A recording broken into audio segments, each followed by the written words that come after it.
Attorney General Pam Bondi has been thwarted by a corrupt FBI that is continuing to hide documents despite her ordering them to hand it all over. Reports are flooding in that U.S. Attorney General Pam Bondi is accusing the FBI field office in New York of concealing thousands of pages of documents tied to the investigation and indictment of Jeffrey Epstein, the financier and convicted sex offender who magically died in jail, supposedly by suicide, while awaiting trial on sex trafficking charges.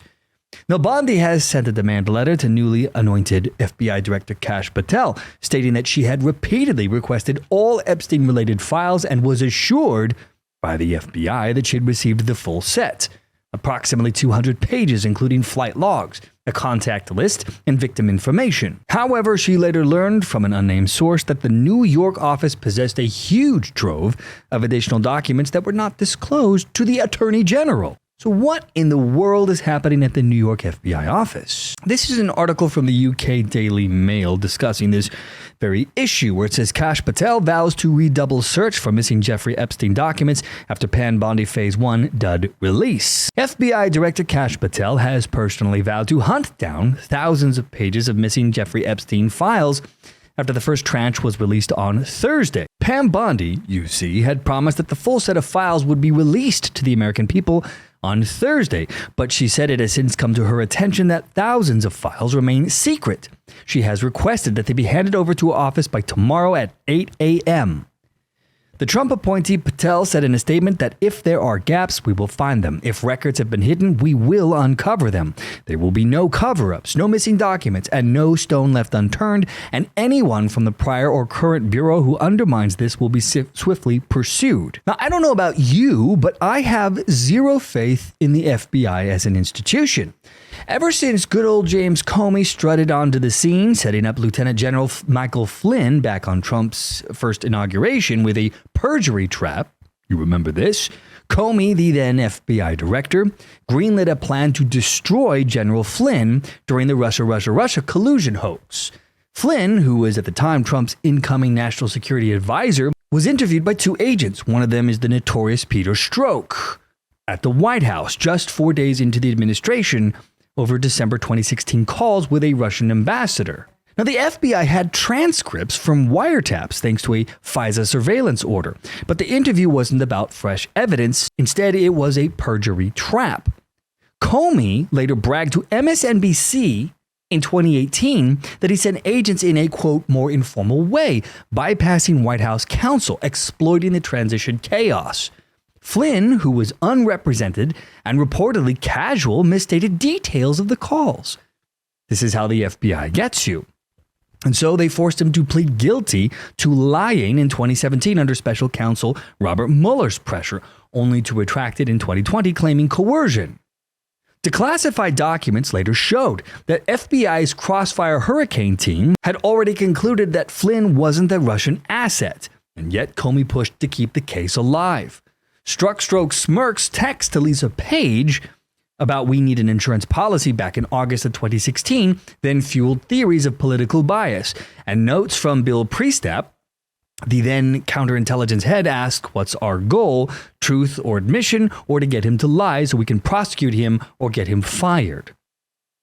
Now, Flynn was eventually pardoned by Trump in November of 2020, and a 2023 DOJ drop of the case cemented for many that it was a FBI setup. Now, the Flynn case suggests a top-down willingness to not just bend rules for leverage, but even to break them. Epstein's hidden files reveals mid-level agent corruption, and it could even be worse than that. We just don't know how far this all goes, how bad it is, how deep the infestation of corrupt agents within the FBI is. For example, we also know that back in 2022, a PBS report found that 665 FBI staff dodged misconduct probes by retiring early. Imagine that. And while some might try to argue that it's just all the New York office that is the problem here, and they might be the lone tumor, but the Flynn op spanned Washington, D.C. as well. Comey's betrayal of an American president and his staff helped expose just how much corruption was festering within America's top law enforcement agency. Now, in the case of these missing Epstein files, at the barest of minimums here, Patel needs to fire anyone and everyone who had anything to do with the Epstein files at the New York office. If anyone there had anything to do with withholding these documents for any reason, get rid of them all. And then after that, if you're able to, let's get criminal prosecution going to the guilty parties.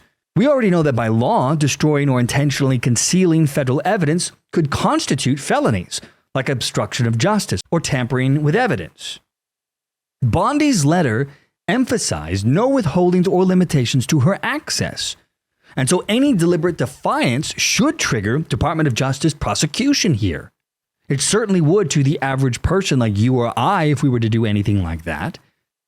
There must be legal accountability here. This kind of behavior has been allowed and has been tolerated and coddled for too long. Because people like James Comey and his cronies were never prosecuted for what they did during the Russia hoax, they have helped embolden other agents within the FBI, knowing that there was no one got in trouble for it, no one got blamed. So to end corruption within this agency, punishment must be swift and it must be harsh.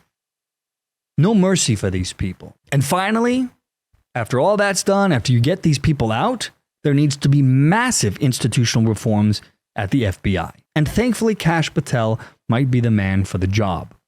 I think Trump picked him for a reason. He has long criticized the FBI for its bias. And this incident might just be the fuel to his fire that he needs to justify massive purges of personnel or changes to field office autonomy, particularly in New York, which has been an epicenter of corruption for decades now. Corruption, my friends, needs to be rooted out. At every agency within the federal government, not just the FBI, they are not alone here. The wider federal rot is what needs to be expunged and purged from the federal government. It has become a festering, bloated, oozing sore of corruption, and everyone who is paying attention can see this. They have not been expunged. They have not been cleansed, at least not in my lifetime, of its bloat, of its waste, and employee rot. I'm going to give you a couple of examples. Remember the IRS? Look at the 2013 scandal. This is over 10 years ago. They targeted the Tea Party. It was a group of conservatives who were fighting against the government power grab with Obamacare, the Affordable Care Act. They didn't like the power being taken from the people, and so they started their own group to resist. The IRS went after them. They gave them special tax scrutiny while fast-tracking progressive agencies. Lois Lerner, for example, pled the Fifth and retired with a pension, and no charges were filed for her actions. She was responsible for a lot of that. Then in 2023, whistleblowers claimed the IRS slow-walked Hunter Biden's tax probe under pressure from, you guessed it, the Department of Justice. Selective enforcement has been a federal hallmark for a very long time now. But it's not just the IRS and the FBI. There's also the intelligence community. The CIA, our wonderful, amazing CIA, 2014. Senate hacking. They spied on staffers probing torture. They didn't want to be investigated. They got caught hacking the Senate. They were spying on staffers of senators who were probing their torture that they were doing. That got a shrug. NSA's PRISM program, exposed by Snowden back in 2013, hoovered up citizens' data. FISA courts barely even blinked at this. And both of these fed the FBI's Trump-Russia file, amplifying the fake Steele dossier. And what about the State Department? Hillary's private server housed classified emails. The FBI found 110 in 2016, and yet the State Department stonewalled FOIAs. And Comey waved it all off. No big deal, not a big deal. Meanwhile, in 2021, we saw diplomats smuggle gold and cash from Kabul during the Afghan pullout, per a 2023 CIGAR report. And yet, again, no accountability. And then I would be remiss if I didn't talk about the other elephant in the room, and that is Congress's corruption. Let's talk about insider trading. Members of Congress somehow beat the S&P 500 by on average 17.5%. These people are trading on classified briefings. For them, it was no big deal, but for somebody like you or I, we'd go to jail for insider trading. And of course, who could forget Nancy Pelosi's husband, who scored millions of dollars on tech stocks pre-2021 legislation? No probe stick there either. The point is, my friends, part of the reason people voted for Donald Trump, aside from the illegal immigration problem and massive inflation, was the deep-seated dark corruption within the government that was threatening to consume and swallow everyone and anything in its path. We all saw and felt the Orwellian government with its mandates that destroyed countless U.S. citizen lives, forcing people to lose jobs, ostracizing people from friends and family, not to mention the government's tentacles reaching into social media to control our speech, an action that is extremely dark and twisted, which also happens to be abhorrent to most Americans. We understand the importance of and love our freedom of speech. It is something that the rest of the world is sadly missing, and we can see why that is so important today watching what's happening in the UK and in Germany and elsewhere. We came within a millimeter of losing that freedom forever here in the US, which brings me back once again to the FBI. This seemingly potentially treasonous behavior of disobeying direct orders to release the Epstein files is but a microcosm of everything wrong inside the federal governments today. It is why it must all be excised, all the corruption, with brutal efficiency. This corruption must end, my friends, or there is no future with freedom in it for we, the American people. Let us hope that Donald Trump is up for the task.